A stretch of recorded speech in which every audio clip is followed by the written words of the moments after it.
नमस्कार। आज हम एक बहुत ही गंभीर लेकिन अहम मुद्दे पर बात कर रहे हैं। भारत और चीन के बीच अगर टकराव होता है तो उसके नतीजे क्या हो सकते हैं। हमारे पास कुछ विश्लेषण हैं जो इस उलझी हुई तस्वीर को थोड़ा साफ करते हैं। हाँ, और ये समझना जरूरी है क्योंकि इसके असर सिर्फ इन दो देशों तक ही नहीं रहेंगे। बिल्कुल। तो हमारा मकसद है कि इस विस्फोटक स्थिति के जो सबसे अहम पहलू हैं उन्हें टटोलें। मतलब इंसानी नुकसान से लेकर दुनिया पर इसके असर तक। सही कहा। चलिए तो इसे खोलकर देखते हैं। स्रोत तो बिल्कुल साफ कहते हैं कि भाई ऐसा कोई भी टकराव दोनों देशों और सच कहूं तो पूरी दुनिया के लिए विनाशकारी होगा। हाँ, इसमें कोई दो राय नहीं है। सबसे पहले फौरी असर क्या होंगे? इंसानी जानों का भारी नुकसान। और ये सिर्फ सीमा पर सैनिकों तक सीमित नहीं रहेगा। शायद अगर लड़ाई फैलती है, शहरों तक तो पहुंचती है। दोनों तरफ लाखों मौतें हो सकती हैं। ये बहुत गंभीर बात है। और फिर आती है अर्थव्यवस्था। ओ हाँ, आर्थिक पतन वो तो तय है। दोनों देशों की इकोनॉमी को जबरदस्त झटका लगेगा। और ग्लोबल सप्लाई चेन का क्या होगा? वो तो पूरी तरह चरमरा जाएंगी। बिल्कुल।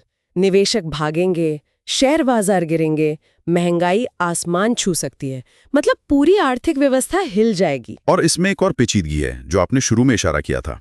दोनों परमाणु शक्ति संपन्न देश हैं। हाँ, ये चीज ना मामले को और भी ज्यादा खतरनाक बना देती है। मतलब अगर ये लड़ाई किसी तरह बढ़ी तो एक लिमिटेड न्यूक्लियर एक्सचेंज का खतरा भी है। और उसके नतीजे विनाशकारी होंगे। लाखों लोग मारे जा सकते हैं फौरन। और उसके बाद जो न्यूक्लियर विंटर का खतरा है, मतलब परमाणु धमाकों से उठी धूल सूरज की रोशनी रोक दे, जिससे पूरी दुनिया का तापमान गिर सकता है। ये तो वाकई डरावना है। बहुत ज्यादा। और जाहिर है इसका असर सिर्फ इन दो देशों तक नहीं रहेगा। क्षेत्रीय अस्थिरता का भी बड़ा खतरा है ना? बिल्कुल। देखिए, पड़ोसी देश हैं पाकिस्तान, नेपाल, बांग्लादेश, वो भी इसमें खिंच सकते हैं, चाहते हुए या न चाहते हुए। तो पूरा दक्षिण एशिया, पूर्वी एशिया अस्थिर हो सकता है। हाँ, और इसका असर फिर आसियान देशों पर, पूरे इंडो पैसिफिक क्षेत्र पर पड़ेगा। मतलब अस्थिरता का एक डोमिनो इफेक्ट हो सकता है। और फिर बड़ी ताकतों का क्या रोल रहेगा? अमेरिका, रूस, यूरोप। उन्हें दखल देना पड़ सकता है कूटनीतिक तौर पर, या शायद हालात बिगड़े तो सैन्य रूप से भी। मतलब ये तीसरे विश्व युद्ध तक भी जा सकता है। देखिए, ये एक चरम संभावना है, लेकिन अगर गठबंधन बनते बिगड़ते हैं और संघर्ष फैलता है तो इसे नकारा नहीं जा सकता। इन खतरों को देखते हुए जरा जमीनी हकीकत, मतलब सैन्य ताकत का अंदाजा लगाते हैं। स्रोत 2025 के कुछ अनुमान बताते हैं। सैनिक संख्या में चीन थोड़ा आगे है, करीब 20 लाख, भारत के करीब 14.5 लाख। हाँ, और परमाणु हथियारों में भी चीन के पास ज्यादा है, करीब 410, भारत के पास लगभग 160। रक्षा बजट का अंतर भी काफी बड़ा है। चीन का लगभग 225 अरब डॉलर और भारत का करीब 75 अरब डॉलर। हाँ, पर ये सिर्फ नंबरों की बात नहीं है। चीन का बड़ा बजट मतलब बेहतर सड़कें, बेहतर लॉजिस्टिक्स, शायद हथियार भी कुछ मामलों में ज्यादा आधुनिक। लेकिन भारत के पास भी अपनी ताकतें हैं, जैसे हिमालय का दुर्गम इलाका और ऊंचाई पर लड़ने का अनुभव। हमारे सैनिक इसमें माहिर हैं। बिल्कुल। ये एक बहुत बड़ा फायदा है भारत के लिए। वायुसेना में भी भारत के पास राफेल, Su-30 है, तो चीन के पास J-20 जैसे स्टेल्थ फाइटर। नौसेना में भारत के पास एयरक्राफ्ट कैरियर्स हैं, लेकिन चीन की नौसेना बड़ी और आधुनिक होती जा रही है। तो मुकाबला दिलचस्प है। अब ये सोचें कि अगर लड़ाई छिड़ती है तो शुरू कैसे हो सकती है? क्या कोई छोटी घटना? हाँ, ज्यादातर विश्लेषण यही कहते हैं।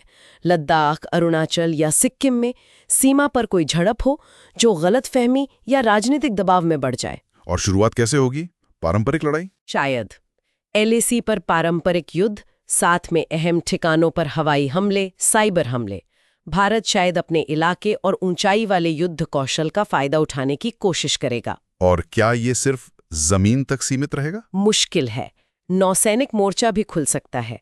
जैसे भारत शायद हिंद महासागर में चीन के व्यापारिक जहाजों को रोकने की कोशिश करे, अंडमान निकोबार बेस का इस्तेमाल करके। और चीन का जवाब? चीन पनडुब्बियों से या साइबर हमलों से जवाब दे सकता है।